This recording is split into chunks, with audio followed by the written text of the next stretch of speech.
1. Only Dumbledore and Minister for Magic were left. There were bodies of Aurors lying around, with their throats slit. They were most likely killed in a sneak attack. The two wizards were having a direct exchange, instead of using Magnus methods to fight. But then again, here, all the dark wizards were spanned out. Dumbledore and Minister Jenkins had to fend off the attacks from multiple sides at once. "This is bad," Moody muttered to himself. Magnus then took out all his wands and started charging them with magic. One by one, he had charged all 8 remaining of them. Then, he started throwing them, towards each attacker, after casting Evanesco Charm, used to vanish objects, on them. All the charged wands precisely fell near the dark wizards.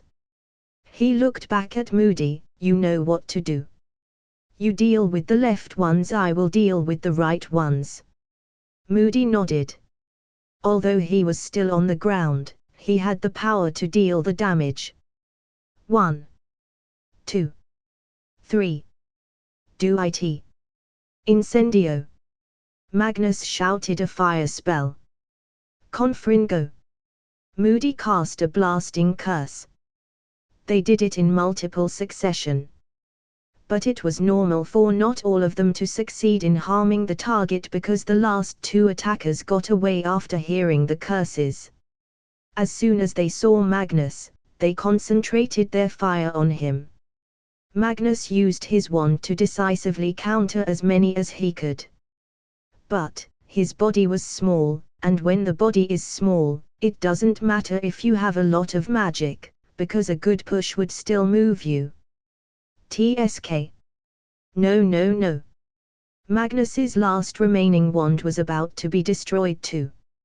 So, before it did, he tried to cast one last spell. Nebulous. It created a swirling fog around him and wounded Moody. To his relief, Dumbledore and Minister were now free, so they also attacked the 2 attackers. "It seems they came after me," Magnus said. Moody cursed something in a low voice at that time. His leg was probably done for by now. "These last 3 seem to be Death Eaters, they are too strong for low-level runts." Avada Kedavra.